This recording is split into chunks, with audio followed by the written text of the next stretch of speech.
Okay, I am Lee Davey. I am not an alcoholic and I refuse to be anonymous. My guest today is Alison Micco. How's life, Alison? Life is good. And I love what you say when you start. I'm not an alcoholic and I will not be anonymous. That is so good. Got it. Damn right. Yeah. Yeah. You're in Zagreb, right?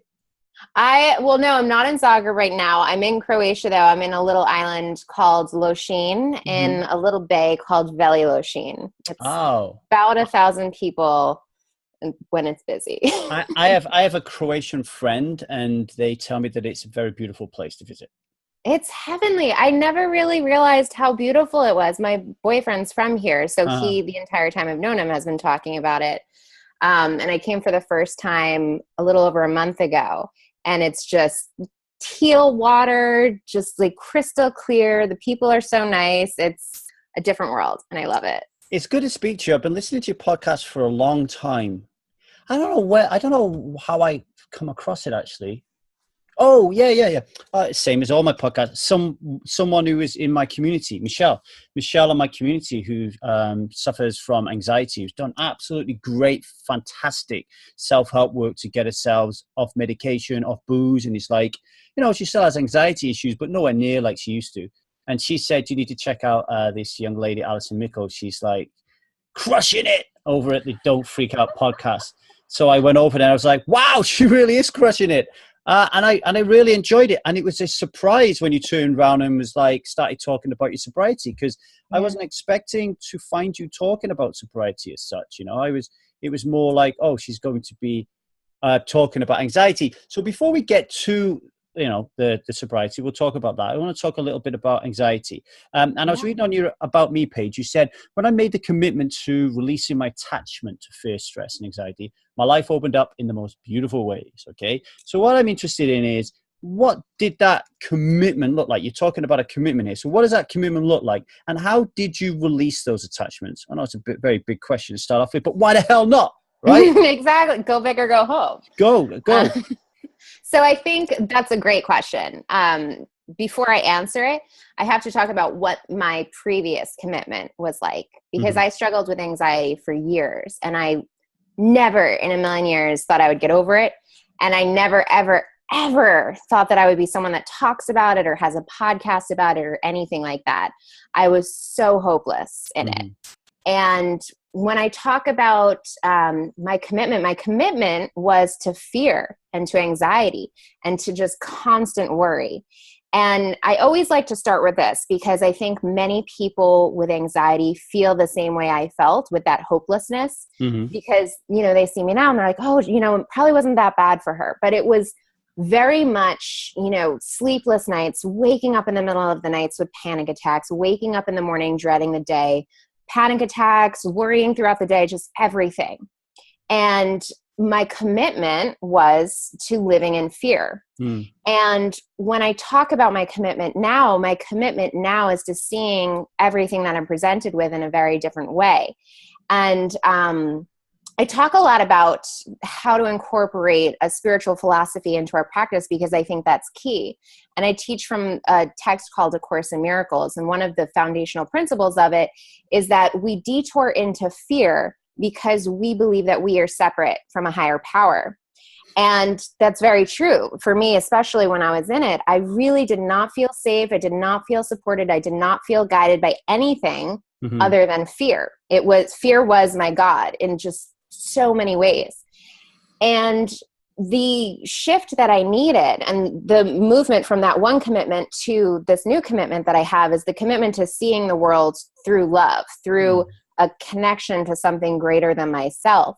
And that really has been the thing that allowed me to understand, well, if I'm not separate from God, if I'm not separate from a higher power of whatever you want to call it, whether it's science or God or Buddha, whatever you name it, if we are not separate from that, well, then everything that we experience must be in some way divine. And that includes anxiety.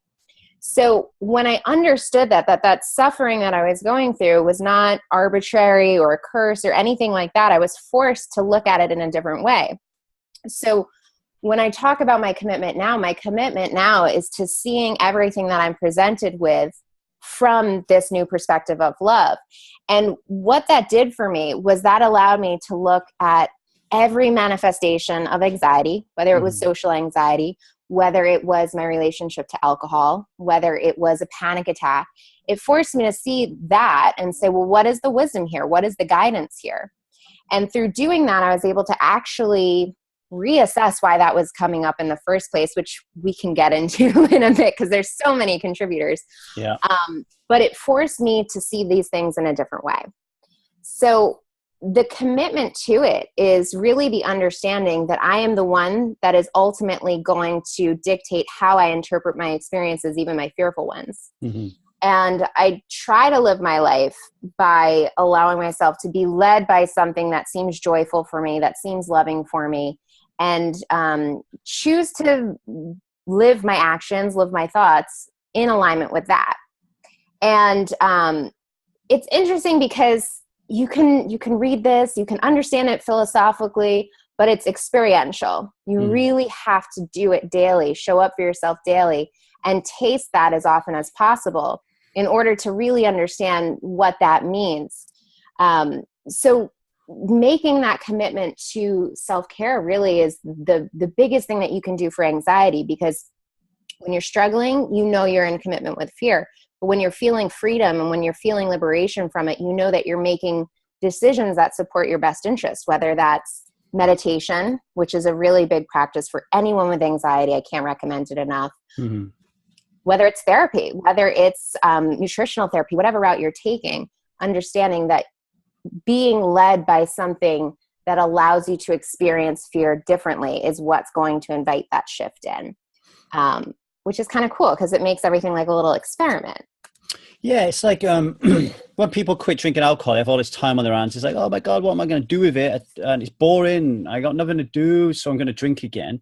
So, this experiential stuff you're talking about is the stuff that we do to fill our white space, right? It's like, what can I read? What training courses can I do? What podcasts can I listen to? Who am I going to like grab over the coattails of some mentor to kind of like fly to the next place that I need to go to?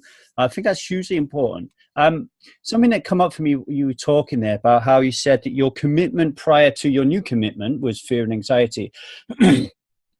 You must see this a lot, right? And I don't know if people listening to some people listening to this will identify with this, others will be hearing it for the first time, maybe. But I see people who have a real reluctance, right? So they'll be there in their full anxiety, stress-ridden glory, okay, saying that like, doom, doom, doom, doom, doom. I wish I could do anything. If I had a magic button, I'd press it, I could change and get rid of all this shit, right? But really, truly, they don't want to change. Because if they change, they lose their identity. And now all of a sudden, nobody really recognizes them or knows them or understands them because they've always been this person with stress and anxiety, right? Right. You see that a lot? Is that kind of the thing you're talking about? Is that you were kind of like stuck with this commitment to be this person because even though it was really bad, you knew what it was. You understood it. Yeah, no, that's a really great point. I think that as much as I didn't want to admit it, and I think many people listening might not want to admit it, there is somewhat of a safety blanket with anxiety, right? Because it's this thing between where we are and the unknown. And even if it sucks, even if it's suffering and it's uncomfortable, we know we've made it through, right? So it's not as bad to us as what maybe is on the other side of something else that is unknown. So I think in a lot of ways that there is a certain level of comfort there. But that's not to say that it's enjoyable or that we're even choosing to be there, because I think, many people, if they could press a magic button and get rid of anxiety, I would press any button available to get rid of it, which is actually an anxiety trap, right? So one of the reasons why I talk so much about learning to love your anxiety rather than trying to get rid of it is because, one, I haven't been able to heal mine. Like I've met many people who can, and that's amazing, and it's a beautiful gift. I have not been able to eliminate it, but what I have been able to do is work with it. And I think that's the key for so many people, is not trying to press the button and get rid of it, but rather inviting it in and working with it and asking it questions and humoring it and saying, well, what are you here to teach me? Because it's not, it's not something that we experience for no reason, right? We evolved to have stress. We evolved to have a stress response, and we evolved to have anxiety because it's something that keeps us out of danger. So the real trick is being able to distinguish between an actual threat, like running away from a bear, and this kind of like false flag fear of, you know, what if I go on a date and I have a panic attack? So it's learning to kind of figure out, okay, well, this is a real fear and this is a fake fear. For people stuck in anxiety, more often than not, it's a fake fear. So learning to work with it is actually kind of the key to freedom, is really inviting it in. Yeah, I think just things, a couple of things that come up for me on that is, when I listen to you on your podcast, you're super confident, okay? When I look at you, you're a very beautiful young girl, right? And stereotypically, you look at that package and you think to yourself, that woman's got it licked, right? And what that tells me, and I see this everywhere, right, is that everybody suffers from anxiety and stress. It's just it's a human emotion, same as talking, listening, whatever, right? Well, that's not emotion, an action, that is. You know what I mean, folks, right? Right, I got you. So I imagine when you've got a lot of anxiety and a lot of depression, a lot of stress, you kind of like get really deep inside yourself and you kind of like think, I am the only fucked up person in the world, right? Right. But no, that's not true. Everybody, even the most successful people in the world, will suffer from some real kind of like worries if they can make it or not, or whether they fit in the world, or whether they're doing the right thing, or whether they made the right decision. But the difference being is they plow through it and then they experience at the other end, oh, actually, that wasn't that bad. Yeah. But and once you get a couple of those, which I would say is how, listening to you, how you released your attachments to your old commitments, which was like, well, I'm just going to try this out. Whoa, that wasn't that bad. I'm just going to do a podcast. Whoa, I love it. I'm just going to speak to this stranger. Oh my God, I fell in love and I moved to Croatia. Like, you know, Yeah. just these things happen. So I wanted to talk about that a little bit. The other thing I wanted to throw at you was a real life example. Okay. So we can work this through for the gang.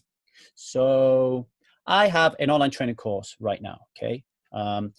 It's a 3-month training course to help people quit alcohol. It's taken me 7 years to do it. Why is it taking me 7 years to do it? Because I'm so scared that it won't work. Right. So I created this course and I cannot give it away. I got like donors to buy 20 courses and I really struggled to give this course away. So the donor give me money to give this course to people and I'm struggling to give it away. It's kind of working out now, but I was struggling. Okay. I have 122 people on my email list. I had 300. I cut it down to 122 because the other 100 odd, I can't do the math, weren't really interacting and stuff. I get an email from Holly Whitaker over at the Home Podcast, who I love and is going to be a guest on the show in the new year. And Holly's talking about her hip sobriety school. Hurry up, she says. It sells out. Holly's not giving it away for free. It's going to cost like $400 or $500 or whatever, but it sells out. And there are 14,373 people who are going to be listening to this message and are going to come and want to buy this course. Whoa. Straight away, anxiety. Right. Right? I start to feel like an imposter. I start to feel that I don't know what I'm doing. I want to know why Holly's doing it better than me. I want to know why I'm screwing my message up, blah, blah, blah, blah, blah. Now, here's a question I want to ask you. I don't then get a brown paper bag out and start breathing in it. I don't collapse. I don't fall apart. I just recognize that I've just been gripped by anxiety and that is natural and human. And I'm always going to want what everybody else has got. And I just kind of like don't do anything. I just get on with it. But some people fall apart, reach for the bag, don't run any courses, quit, all that kind of stuff. What is the difference? Well, there's a couple of differences. So one, it sounds like maybe you don't have constant anxiety, where this is something that maybe is just bringing up fears, like insecurities, fear about, well, what if I fail? What if no one enrolls? What if, which is a really common feeling just related to worry. A lot of people have low-grade anxiety where they experience exactly what you're talking about. And it's just related to, you know, what if this thing happens? And on the other side of that, a lot of times the way out of that trap is just humoring it. Okay, well, what if I launch this and no one enrolls? Well, then what happens? Well, you tweak it, you try again, maybe you advertise, maybe you do something else. And more often than not, what you do when you actually challenge this way of thinking and kind of humor it and talk to it is you empower yourself by realizing that you have all of the coping mechanisms you need in order to get this thing done. And it's just a matter of doing it. Like you said, it's taking that first step, and then it's not scary the next time you do it, and taking it again and again and again. It's those subtle little shifts that add up to the confidence and to the empowerment and to doing the courses that sell out and having the email list of however many thousand people. It all starts with that one time where you say, I'm scared, but I'm going to do it anyway, right? And doing it in a way that feels safe. Like, don't push yourself so far out of your comfort zone that you have a meltdown. And I think the second part of your question about why do some people experience this so drastically, you're just kind of worrying, but someone else might actually go into a full-blown panic attack. And there's a lot of different factors in the way people experience anxiety and how intensely they experience it. So there's a lot of comorbidity between mood disorders. So somebody may have anxiety with depression, they may have it with OCD, they may have it with bipolar disorder or any other number of things. And that will drastically change the way that someone experiences something that for one person may be just kind of freaky. There's also something that a lot of people really don't talk about or I don't see it as much as I would like to see, is the nutritional impact on the way that we experience anxiety. So a lot of people will talk about the psychology behind it. They'll talk about popular coping mechanisms for it, but they're not really talking about the building blocks of brain chemistry. And if you're severely nutritionally deficient in something, if you have a food allergy, if you have a hormonal imbalance or just something like that, that will drastically change your body's stress response and the way that you experience what are perceived to be just minor stressors. And that was actually something for me, is I had no idea that my diet and my alcohol use was so severely impacting the way that I experienced very minor stressors, right? So there were times in my life where something so simple, like walking out of my apartment, going to the store and getting groceries, was just unimaginable. I would get ready, I would start walking, and I would feel my heart and I would feel my breath, and I would just have to go home because it was just inconceivable. Like I just went into panic. And in changing my diet and my lifestyle, I started to bring up my baseline stress response. And I started to get the actual physical capacity to do those things without feeling the kind of false panic set in, which would send me in a tailspin. So a lot of times if someone's having very severe stress responses where they're having panic attacks or just they're freaking out, that's why I named the show Don't Freak Out. Yeah. I say actually look at your lifestyle factors. Go to a functional medicine doctor, get your food allergies tested, go get your thyroid tested, get your hormones tested, get all of that tested, because all of that gives you so much information about why you are experiencing things the way that you are. And that's why, when I say anxiety is your best friend, if you didn't have that stress response, just being like, fix this, like get out of here, you wouldn't even know to test those things. But that could be, that's why so many people experience it so differently, is because our bodies are different. I think as well that there's a huge part here about self-inquiry, right? So when I quit drinking alcohol, I was 35 maybe, something like that. And up until that point, I was an intelligent bloke, did really well in life, just kind of potted around, but I never really thought and asked the deep, meaningful questions, right? I remember reading a book called Woman by Natalie Angier, so I could try to get closer to understanding my wife at the time. I didn't. I only learned how to have periods. But you read the book. Well, I learned about fibroids, periods, the moon cycle, all that kind of stuff. And then I was reading it and I thought to myself, why isn't there a book like this called Man? Like, I know nothing about myself. Like, right. I know nothing biologically about how I tick or how I work, right? So I think self-inquiry, so for me, it's more kind of like, why am I feeling this way? like understanding and knowing your body is changed. Now you're feeling more tired, or you're feeling more energetic, or you're feeling down or blue. And I feel that I couldn't really feel those things when I was a drinker, but and eating crap. But now I'm not so much like that. These feelings are coming around more. And for anybody doing the Truth About Alcohol course, it's going to be, nutrition is going to be in there. Carla Marie, your buddy. I love Carla. Yeah. So Carla's going to be helping us out with that. So, and everybody is going to get checked out individually, a little game plan for themselves, and that will be a really important part of it. And if you've never listened to Carla Marie's podcasts on Alison Miko's Don't Freak Out podcast, she has 3. 2 on Pyroluria. Pyroluria. I know it's a hard word, but it's such a good topic. Well, I think I'm going to learn about it, because I done a health assessment with her and I ticked all the boxes. So I think I've got a bit of a problem in that area. You might have a little bit. Yeah. And the other one it was talking about anxiety and stress and food in general. Yeah, right? just our stress response. And yeah. So check those out. Let me leave a little note. Carla Marie, you can check those out.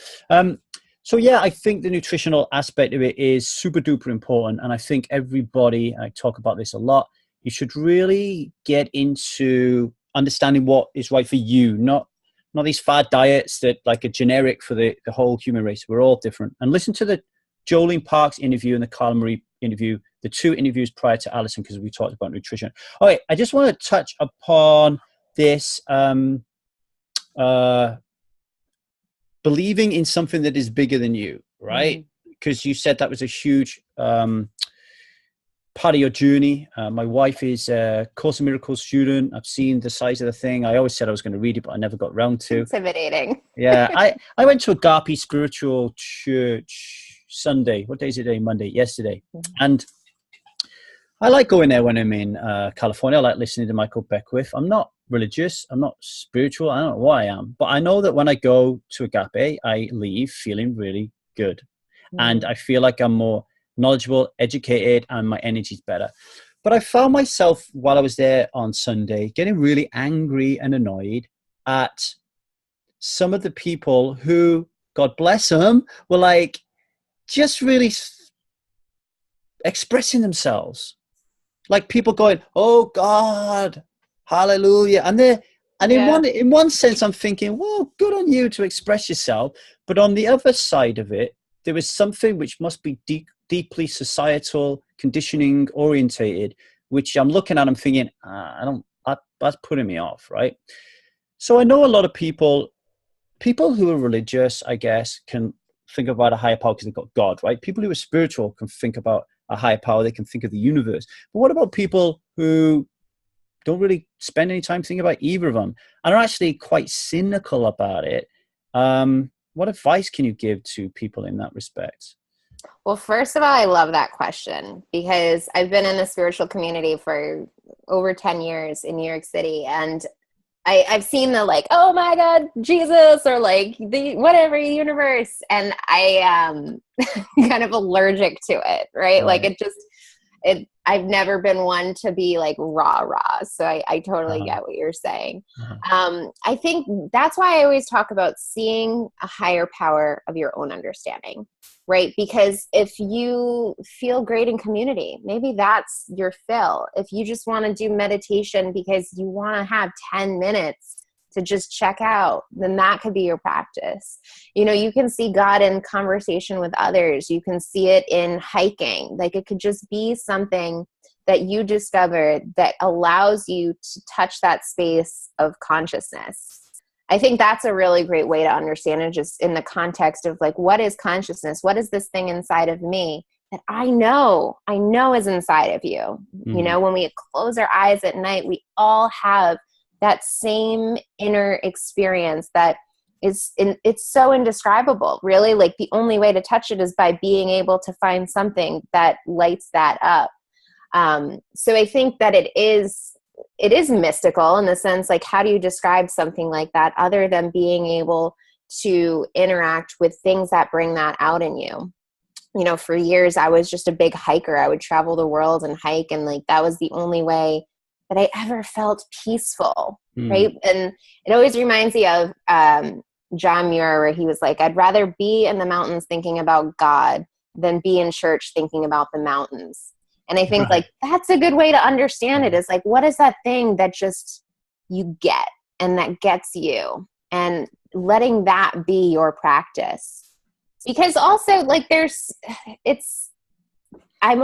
was raised very strictly Catholic, and there's nothing wrong with that. My whole family is still very strictly Catholic, but the rules and the dogma of it always put me off. So whenever I go into anything that seems dogmatic, I'm immediately like, So I think being able to build something that gets you to light up from within on your own terms is really what it's all about. And I mean, yeah, that could be anything. Like I was saying, community, nature, reading, writing, music, anything that gets you in touch with that space within yourself that gives you that knowing. Okay, so I guess some people might be listening to this thinking, I still don't know what these two are on about. Like, am I supposed to find like the meaning of God in his paintbrush? Maybe. I don't know. I have a paintbrush in my thing. So let's like try to help them out a little bit more. Yeah. So, okay, folks, here, you just jump in and tell me if I'm wrong here, or you want to tweak what I'm saying, or just comment on anything I'm talking about here. So rather than thinking to yourself right now, I have anxiety, I really struggle to kind of like just get rid of it, and it takes over my life, etc., etc. So rather than and say to yourself, right, I need to go to church, and I need to, or some spirit, because I just said I went to a spiritual church. I'm sure you went to a religious church when you were younger, and you've been to spiritual churches. So rather than do that kind of thing, just say to yourself, do you know what? Leakey's banging on about his Strive Community Forum. I'm going to go to the Strive Community Forum. I'm scared. It gives me anxiety. I'm worried about revealing myself to other people and being truthful and honest. But they can't see me. It's up to me whether I put a photo on there or not. It's up to me whether I even put my real name there. So whatever I write on there, nobody can associate it with myself, which gives me a great opportunity to start to learn to be more vulnerable and open and share this shit that's in my mind that's causing my anxiety that I've never spoken to anyone else before, and nobody will see me, right?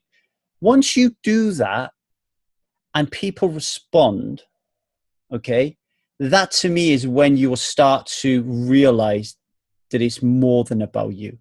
Right. When you will wake up and start thinking, oh, there's something going on in this world of ours that is bigger than me. And that is where the rubber meets the road in terms of your spiritual journey. It's just something like joining Strive, going for a bushwalking group with someone, learning to ride a horse, going to walk in nature, join a swimming group, whatever it is. You're kind of slowly taking yourself out of yourself and being willing to embrace change and something different, which ultimately will lead to more thinking, and observation around the world, which is in effect, I guess, what spirituality and that kind of is, right? Absolutely. And I think you touch on a really great point, which is the community aspect.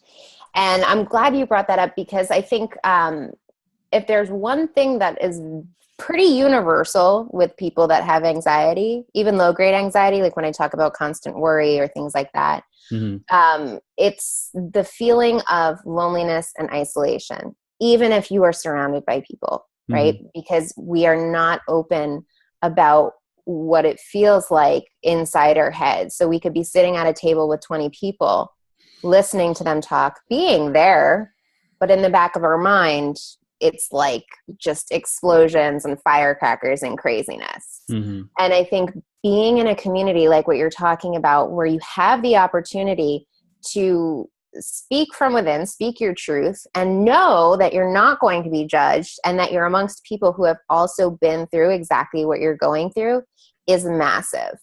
And actually, years ago, when I first even started trying to do anything and trying to heal this, I was actually on like anonymous Reddit message boards for anxiety, because that was like the only place that I knew to go where I could actually talk to other people. And well, Reddit is kind of funny because they will talk back and not always nicely. but it was a way for me to be totally anonymous and to read people's stories and to give my own and to give feedback to other people. And when I started to offer motivation to other people on these anonymous boards, like when I started to be like, oh, that happened to me too, or like, you know, oh, I had that happen once and this is what I did, or just like, oh, I hear you, that must be tough. That made me feel like I was actually contributing in some way, when for so long I felt like I was taking up space or being an annoyance. So I think being able to be of service in a community in some way, just by being present and actually participating, is a really, really great tool, and something that I think, you know, when we talk about addiction, like one of the reasons 12 Steps is so successful is not only because of the steps, but because of the community aspect. To be amongst people that understand what you're going through and will listen to you without judgment, without casting shame or anything like that. It's so critical to the recovery. So I think what you're saying is just, it's a really great point to make for the people that are in your program. Yeah, it's like, I think it's the way that we compartmentalize like information. So, you think, what did I just have on my mind then? My mind's gone blank, but it's going to come back in a minute. I know it is. What was we talking about?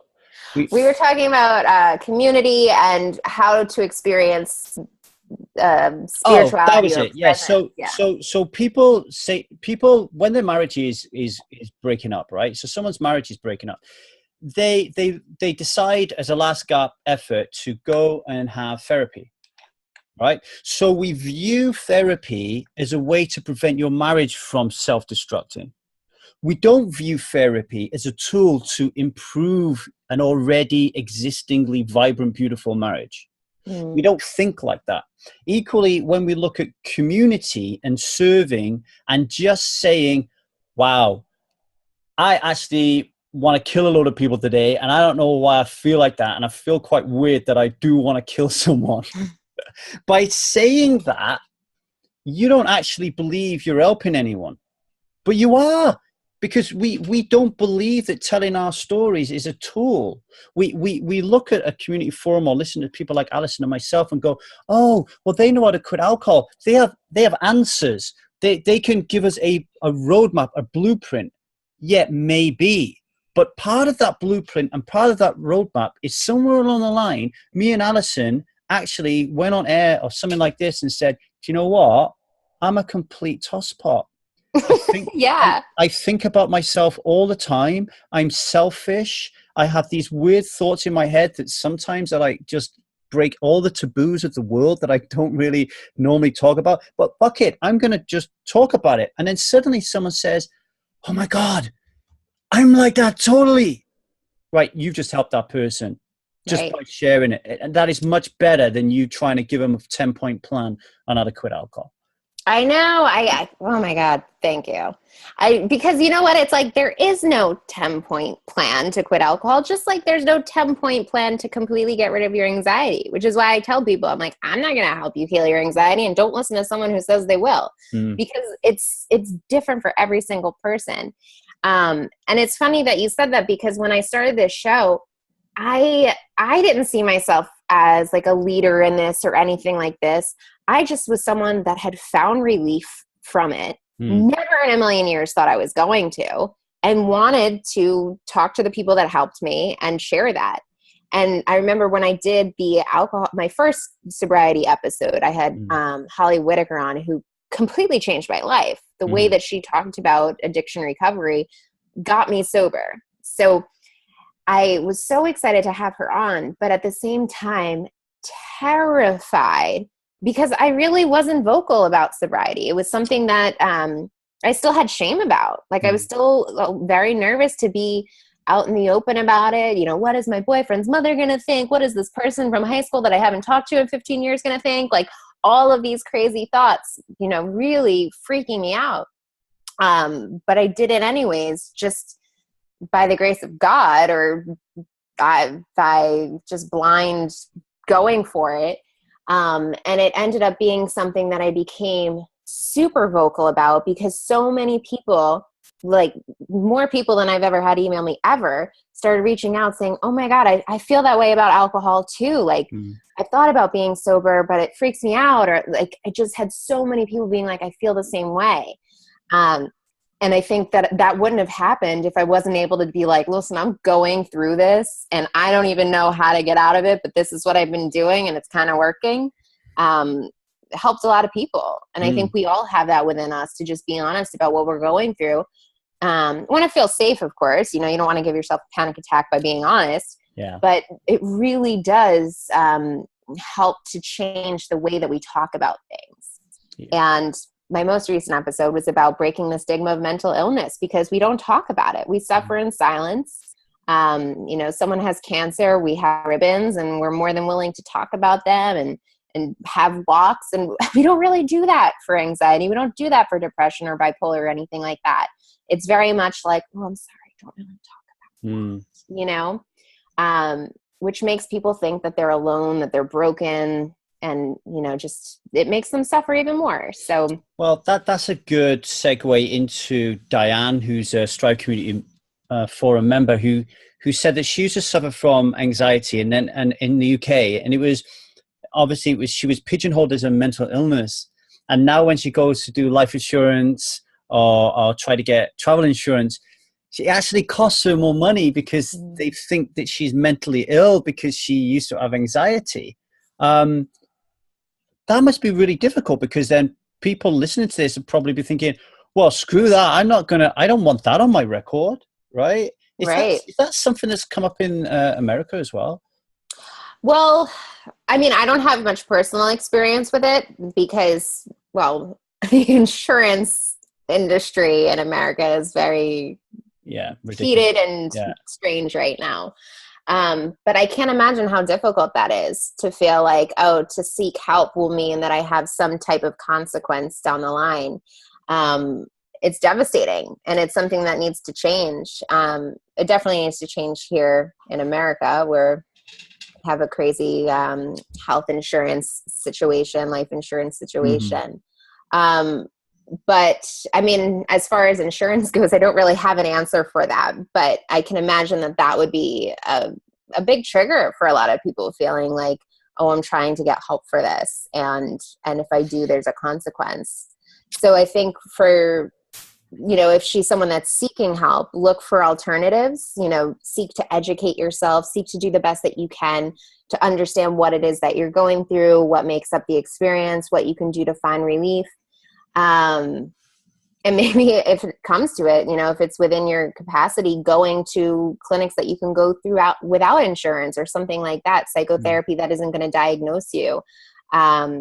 But yeah, that's an interesting question. That's somewhat out of the scope of what I do, unfortunately. Well, I think we can shed some light on it by having a little discussion about it. So Diane, I think the word that Alistair just used there, consequence, I think is a really important one, right? So if you want to quit alcohol, then there are going to be some consequences. If you want to get rid of your anxiety, there's going to be some consequences. And consequences in terms of giving up alcohol and giving up anxiety equals pain and suffering. There's going to be something you're going to experience that is going to be uncomfortable, that is going to take you from a bad place to a good place, right? And it's all about acceptance for me. It's all about understanding that I need to get back to who I was pre-teens when everything in the world felt right. And then the world stuck its hand up my ass and started to use me as a puppet. I need to get back to that place. And to get back to that place, I'm going to have to go through a bit of tough shit here, right? Right. I am going to have to pay higher premiums in my insurance. I am, and that is just the way it's going to be. Unless if you're listening to this, you really do weigh up whether or not your National Health Service or whether you have in your country and the quality of the service that they provide you with is any better than the types of things that me, Alison, and hundreds of thousands of people around the world who are not trained, in inverted commas, but have experience about dealing with these things, right? So I think that's really important. On one of your podcasts, you said once that you used to think that clubbing was pretty cool. And then you realize one day that all the conversation, you thought you was going to miss it if you quit drinking alcohol, but then you realize that all your conversations that you had in this place, even if anyone could even hear you because of the bass, were just so surface level, shallow bullshit, bollocks, fake crap that you just thought, that ain't fun. I want deep, meaningful conversations. Right. And I think when you come to somewhere like Strive or Alison's communities, that's what happens. You shift and change from these fake, inauthentic situations where, you can hide. You can hide there and just sit around the periphery of it and hide your anxiety and stuff. But when you get into a community and start talking deeper, it is difficult to begin with, but you will love it, man. Yeah, it is hard. It's because, well, first of all, I'm glad you brought up the clubbing thing, because it's such a trick for people, because like you have to drink or do drugs to go to the club. And it's like, yeah, because it's not fun. Yeah, first of all, because those conversations are not fun. They're awkward and they suck. I think it's unknown territory to meet someone new and to have the ability to be open and vulnerable and talk about deep things that we all really want to talk about, because everyone, especially in America, like this is a very common thing where we're very guarded. I live in New York City. People are very guarded there. We don't go deep the way that I think most people want. So to a certain extent, the initiation of that experience comes from us, comes from our ability to start those conversations. And it's not like, hey, how are you? Do you think God exists? Like, like easing into it, but like figuring out, how can I actually get to know this person? And that actually, I struggled with social anxiety terribly, which is the reason why I drank, because I needed a way to be able to talk to people and not freak out all the time. And I think part of the ability to get to know someone is to understand that it's not about you. Stop thinking about, what do they think of me? What if I say this or that? What if I'm misinterpreted? What if I look funny or act funny? Or what if I'm weird? And instead shifting the focus to the other person. What is this person like? What are they interested in? What motivates them? What lights them up? And when you take a genuine interest in somebody, that process of going deep and having those intimate conversations that we actually want naturally happen. It's kind of life hack. Yeah, I remember being on the Landmark Forum, and they told us, when you're walking down the street in the dark and somebody comes the other way, man or woman, it doesn't matter, you're on guard. You're like, is the person going to be safe? But if you was in their head, they're looking at you thinking, is this person going to be safe? Everybody's kind of like worried and guarded about everybody else, and they just think it's all about themselves, and it's not. Right, the nightclub thing. Listen to this, folks, because this is really super important. It's a fundamental principle, as you know, here at the Truth About Alcohol. We think that alcoholism is an invisible, violent, dominant belief system, and the nightclub scenario is a really important one. Okay, you think you go to nightclubs to dance, drink alcohol, and take drugs because it's a good time. That's not what happens, right? You go to a nightclub and you drink and take drugs because if you didn't, it would be fucking boring. Right. So the presence of the alcohol and the drugs is a mere illusion in terms of whether or not you're going to enjoy yourself, right? Now, there are some people who do love dancing, right? So many people, millions of people in the world who love dancing. But they might not choose the nightclub environment, particularly if you're a woman, to go and to do that, right? Because you can get men all over you, spitting crap on your face, and you can't move in these places. It's just a nightmare throng. So if you think to yourself, no, I love nightclubs and I love clubbing, and if you stop me drinking, it's going to be really boring. You can dance anywhere, baby. You can dance anywhere, right? You don't need to be in the nightclub. You could be somewhere else completely. So I just wanted to raise that because I thought it was really important. And the other thing that I wanted to talk about briefly and ask your opinion on it is, I'm currently living in a household with my in-laws, right? Very super duper intelligent young kids, right? Going through their teenage years. But outside of their intelligence is a little bit of social anxiety, a little bit of social awkwardness, right? And I've been talking to them and saying, hey, you are like so intelligent. Like if I ask you a math quiz or a biology quiz or a physics quiz, you have all the answers because you know how to learn those subjects really well. All right. You know how to increase your strengths. But if you're listening to this, if you increase your strengths all the time and don't increase your weaknesses, then there's this huge big gap between what you're really good at and what you're really bad at. And a lot of shit can float around in that big gap. And the key is to keep your shit tight, right? So you think about these things that you're really good at and you excel at them. But more importantly, you think of what you're really bad at and you work at being really good at the things you're bad at. And that keeps things tight. So if these kids are really good at learning an intellect, physics, biology, maths, they could be really good at learning to speak to people because learning to speak to people is a skill. If you read any books out there by pickup artists, guys who say, I can pick up any woman in 10 seconds if I walk into a club, they look like Muppets. If you look at them, they're not good looking guys, right?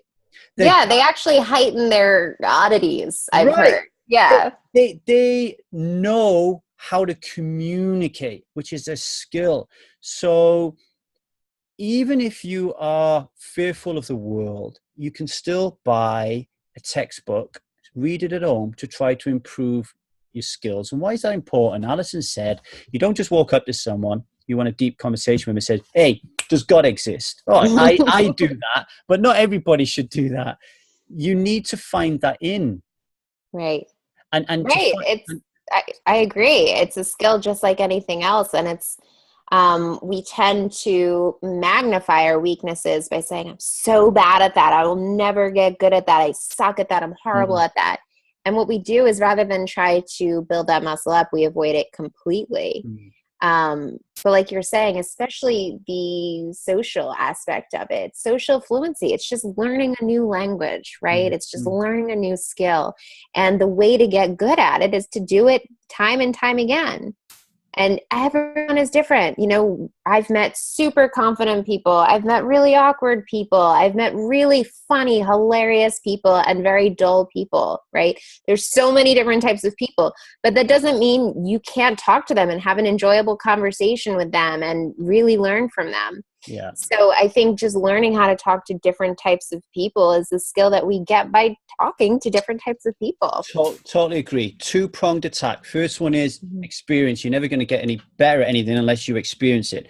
So if you're suffering anxiety, like social anxiety, we're choosing to pick on here, but it could be anything, you know, is just talk to people, make yourself uncomfortable and talk, experience that. But at the same time, you're experiencing it and getting better. You can also learn textbook style, course style, coaching style to improve your ability to communicate. I don't think a lot of people think about that one. I think they just think, oh, let's just go talk to a lot of people. But you can attack it from kind of like both angles. And I think particularly when you quit drinking alcohol, and this goes back a little bit to what Alison was saying about higher power. And, you know, once you quit alcohol, for me anyway, even though I'm saying I'm not spiritual, I'm not religious or anything, when I quit alcohol, I can look at someone and I can tell if they're on my energy wavelength or not.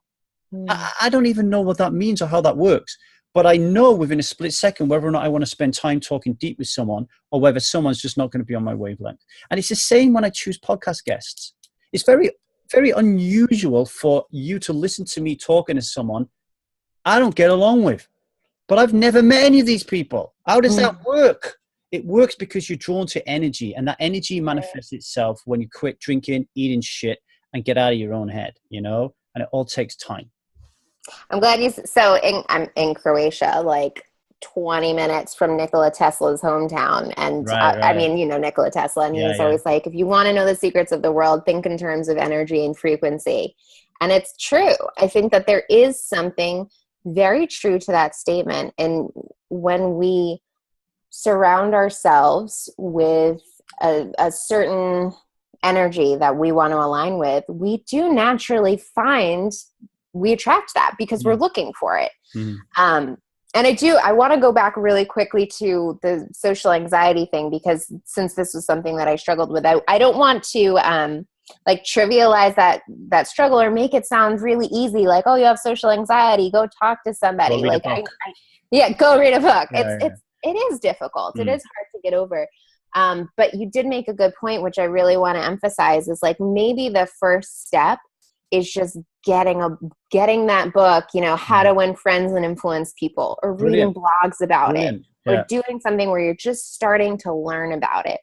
And that in itself is flexing that muscle and will ultimately get you there. Because with anything that we do, whether it's anxiety, whether it's, stopping drinking or whatever it is, the first step is always just the awareness of what we want to change. And in that, we can start to take the next step, which is looking for resources, and the next step, which is doing an experiment in it. And I think that gets us to the place that you were talking about with starting to attract people that we vibe with and opportunities that we really click with. It's all a matter of shifting your focus to what you actually want, rather than what you don't. Yeah, no, I think that's really powerful. I myself, even today, I'm very dark. I'm very gloomy. I'm very what I don't have. What's you don't seem dark and gloomy. Well, it's like I can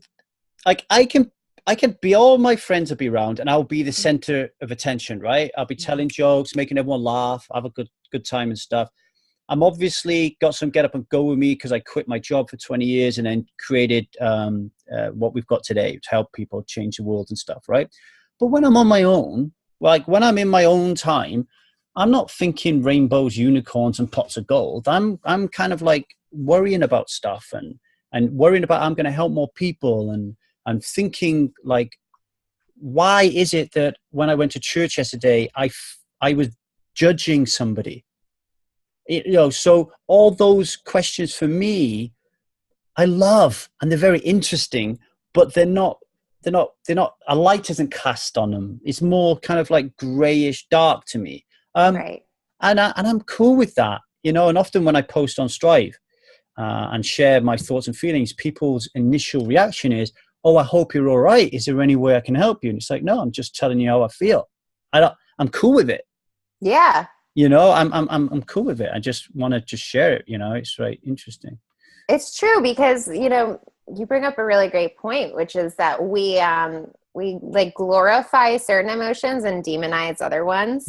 Like, oh, be happy, rainbows, unicorns, sunshine, all that crap. But if you're having a bad day, like, don't talk about it. Right. Yeah. And really, like, the full spectrum of experience, anger, sadness, happiness, love, joy, fear, all of that is all healthy emotions to experience, right? So talking about them, that's good because we're supposed to have that throughout the day. I don't think anyone operates at like, the rainbow unicorn level, even though social media might make it seem like that. I think we all have judgment. We all have shame. We all have fear. We all have all of it because we're human. And if we don't, something might be wrong, I know I'm going to get a bit meta here, but I think this is really important as well. It just jumped into my head. So I think as well, when you want to be dealing with anxiety, you need to have a lot of empathy. And what do I mean by that? I'm terrible at providing empathy in the moment with the people I love the most. Now imagine the person imagine my wife really struggled with anxiety. And part of that anxiety was her being open about how she felt to me, which actually is true sometimes. And the reason it is true is because of my reaction to her when she shares with me. So she wants to share an anxiety she had today. And then rather than me being there for her or empathizing with her, I turn it into me. Oh, so you're not happy with our relationship. You're not happy with what I've done. You think time sucks because I'm not spending time with you. I've got to earn the bills. So she's thinking, why do I even want to go to this guy? So why throw empathy in there? I think I don't want people who are suffering from anxiety to have given up because the person who they love the most is incapable of meeting them at their level because of a skill deficit. And I think there's a huge difference between somebody who has the attitude, fuck my wife, I don't care what you think about, I'm the boss, I'm in charge, that's the way it is. And someone else who is like, I really love my wife and I want to give her everything that I can, but I keep screwing up. but I'm destined, but I don't want to. Now, I think if we can find a little bit of empathy there and think to ourselves, oh, why is this person reacting not in the way I want them to? Then you won't give up, because you'll be like, oh, I get it. This person hasn't got a fucking clue how to deal with my anxiety. Right. Which is a different problem in itself, you know? Yeah. I mean, it's that it kind of goes back to like the attachment that we were talking about in the very beginning. Part of, I think, the self-inquiry that we do and the self-development work that we do and the healing work is also tied into releasing expectations, right? Releasing the attachment we have to, when I open up with my partner, will they say this or that? Or if I do this thing and it doesn't work out that way, then what? I think that when we can find peace with what we're actually doing, and, you know, for example, opening up to your partner because you want to share something, not because you're seeking a certain response, or when we're putting something out into the world because we feel inside that whatever that is needs to come out, and being able to release that without expectation, we do free ourselves from disappointment or anything related to the response, because we're very much aligned with what it is that we're bringing out. So I think that's actually kind of the answer in that scenario, is being able to release yourself to the attachments of your expectations and understand that if you can be aligned with what you're freeing, then that is the catharsis. Alison, you said that 10 times better than what I did. Oh, thank you. I love it. Release yourself from expectation. I need to do a bit of that. I'm going to ask you one last question, because I know we're up to time, and then I'm going to let you go. Ali, one of our members on the Strive Community Forum, she wants a little bit of advice on panic attacks.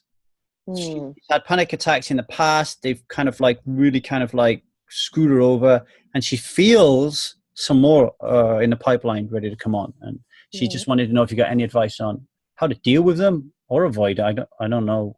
Well, I could talk for hours about this, but I know we're short on time, so I'll get to the point. So I struggled with panic disorder for years. It was the biggest thing for me. Multiple panic attacks per week. So I know exactly how devastating it is. The first thing that you need to do is stop trying to get rid of them. Because the first thing that we do when we start to feel our, heart racing or feeling lightheaded, the first thing we usually do is like, okay, how do I escape this situation and avoid it? How do I get rid of it? And that attaches us to all of the negative symptoms that we're already experiencing, and it heightens the panic. It sets us off deeper. So what the first thing you need to do is you need to allow it in. There's a Austrian psychologist, Claire Weeks. She's deceased, but she published this amazing concept of floating through your anxiety. So rather than try to go up against it and let the waves crash on you again and again, allowing yourself to float with it. And that immediately takes some pressure off. So you're starting to feel it. Say, okay, this is happening. I'm going to go with it. So whatever happens next, it is me and my anxiety, not me against my anxiety. So you kind of take the gloves off. You don't feel like you have to fight it. There's kind of 4 major steps that I say to get through a panic attack. You have to listen to it. So you have to listen to the things that it's saying. I'm freaking out. I'm going to faint. My face is turning red. My hands are sweaty, whatever it is. Just allow yourself to witness everything that's happening and accept it. So, okay, my heart's racing. Okay, my hands are sweaty. Okay, whatever. And then be in a state of observation of it, right? So as you're starting to feel all of this come on, just say, okay, this is happening. And now this thing's happening. And now, hey, my heart rate's going down a little bit, or my heart rate's going. Just be in a place where you can observe it and accept it. Because I'll get to this. I have 1 minute, I know. No, you carry on. You have no timeline, you carry on. Just be in this state of accepting it and witnessing it. And that gives you the full spectrum of your experience rather than compartmentalizing different aspects of what's actually happening. And then in doing that, this is kind of where it gets a little spiritual, but it's very important. Mm-hmm. It's to turn your experience over to something bigger than yourself. So whether that is just sitting down and saying a prayer or closing your eyes or whatever it is, just turn your experience over to something greater than yourself and ask something. Even if you don't believe in anything, even if you are an atheist, just ask yourself, right? Mm-hmm. Ask something to come in and transform what is happening. And the reason why that is so important is because, one, it provides a sense of hope that this experience can change. And two, it allows you to start choosing a new vision for what's actually happening, which is the thing that I like to do, the kind of like last step, even though I hate steps. But this is backed by a lot of science. And choosing a new vision allows you to reinterpret what you're experiencing. So, okay, my heart is racing, but maybe that just means that I have a lot of stress hormones in my body right now. And, I've been through this before, so I know that they will go down and I will return back to normal and I will find peace at the end of this. And a lot of times what we do in an anxiety attack is we try to hide or escape. So taking that panic with you and re-engaging, writing, going back to work, continuing to walk if you're on a walk, whatever it is, but engaging with the world around you, bringing your anxiety with you. And what that does is it actually focuses your attention on something other than all of the panic that you're experiencing.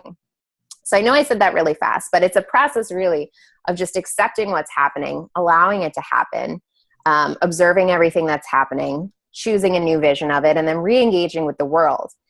And then finally, caring for yourself after a panic attack. Because a lot of times we get through it, we think, oh, thank God it's finally over, whatever. We don't reflect on it. And that's really key, is taking time to journal, to what triggered me? What did I feel? Where was I? Did I have coffee in the morning? Did I not eat breakfast? Had I not worked out in a year? What are all of the things that made up this experience, and what did I learn from it, and what got me through it? And that reflection is really critical, because a lot of times, not just with anxiety, we forget our pain once it's over. So every time we find ourselves going into pain, it feels so overwhelming. But this kind of aftercare self-inquiry allows us to really see the resiliency that we have. And it allows us to know that we've made it through 100% of the time. We will make it through again. And then just allowing yourself that there's, the rest and digest phase of a panic attack, which is that time where we return back to the healthy stress levels. And it's a great time to, eat good food, drink tea, go for a walk, take a bath, whatever it is that has us feeling safe and grounded. So it's kind of this full experience of letting it happen, being with it, working with it, floating with it, and then caring for ourselves after so we can reflect on it. And I've done this more times than I wish I had to. But the more you do this and be in it and witness it, the easier it becomes the next time you feel it come on. And I think I haven't had a panic attack. I think the last time was I started to have a panic attack in early May while I was on vacation, because I was eating terrible food and not sleeping and running around. And I got through it very, very quickly. It really wasn't a panic attack. So these tools really work. And it's a matter of being willing to work with it. So yeah, I kept thinking as you were talking then that it really just showed that the alcohol's role in the panic attack is just the last thing you want, because how can you really focus on all these things and experience it when you can't because alcohol takes away those experiences, And alcohol gave me more panic attacks than anything. Right. And that's one of the reasons why I talk about alcohol and addiction so much on my show, is because I think it's such a vicious cycle. We have anxiety, so we drink, and then we get more anxiety because we drank. And there's such a pervasive culture of just encouraging drinking. So when it doesn't work for us, we think that there's something wrong with us.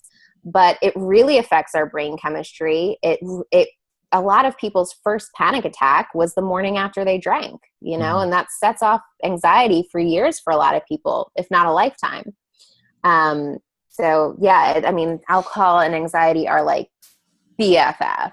That's why your step of like inquiry is really important, because in one way you're learning to get yourself through a panic attack by actually being an observer of it and experiencing it in a completely different way. I love the way you said be together with your panic attack, like it's you, it's part of you, like love it and then do it.